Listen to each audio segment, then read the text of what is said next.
Mr. Sloly, I'm simply trying to understand the sequence here. From what I gather, you did not ask for the trucks to be towed. Can you hear the interpreter? Those trucks sort of settled in over time, end of January, early February, right here downtown Ottawa. Why were they not removed as soon as they stopped or tried to sort of settle there? Thank you very much for the question. So the red zone areas where the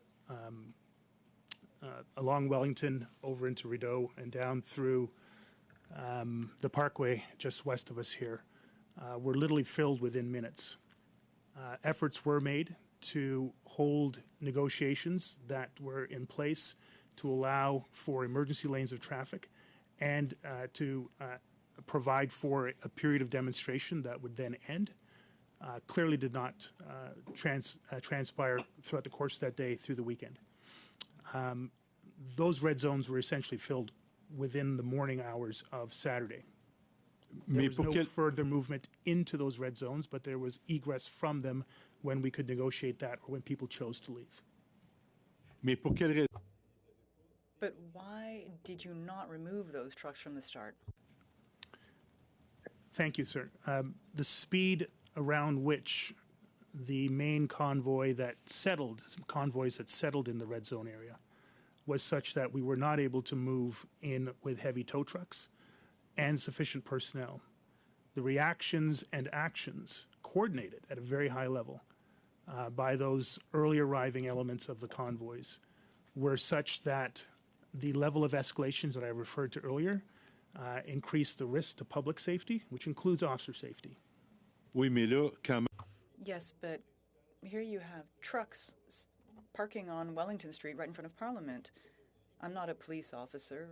Perhaps I'm wrong and you can correct me. If so, I'm maybe naive, but I feel as though you could have called some tow trucks and asked them to clear Wellington Street straight away. From what I gathered, you had a hard time mobilizing these tow trucks that were hesitating or did not want to get involved. You may confirm that or not.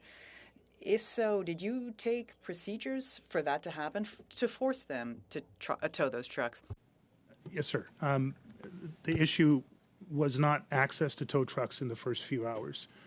While we didn't have a fleet of them, we had access to, I think, between 3 to 5 heavy tow trucks that could have been staged and moved around the downtown core. The issue was not whether or not there was a bylaw offense taking place. The issue was public safety risks associated with trying to remove large trucks in large numbers with large numbers of demonstrators and residents, business owners, and other people in the downtown core.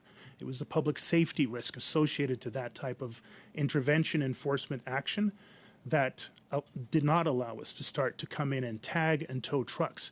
That said, the vehicles that were in those red zones were continually identified, owners were identified, and it is my understanding, although I didn't see the charges laid after I left office, that charges were identified and laid against the operators and owners accordingly for bylaw offenses, provincial act offenses, and there are a large number of criminal code offenses that I believe are still either under investigation or before the courts. But yes, I understand there are security issues, and you're right to mention this. They are major. But in your view, the idea of leaving these trucks in that perimeter, in that red zone on Wellington, is that in and of itself not a greater security issue? There couldn't have been a fire truck or an ambulance in case of another type of emergency, someone wounded or something like that. There were a whole host of other issues, and perhaps I'm mistaken here, but I feel as though that increased security problems, which wouldn't have existed had those trucks been cleared. Would you not agree? There certainly was a very complicated security risk assessment being done literally on a daily basis.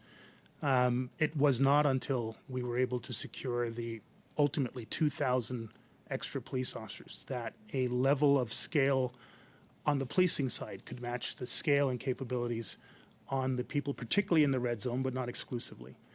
The issue, again, was the level of public safety risk, the resources and capabilities that we could bring to bear on removing that risk versus trying to do it in an under-resourced, under-prepared way, which could have, we ultimately believed, increased the likelihood of public safety risks, including serious bodily harm, loss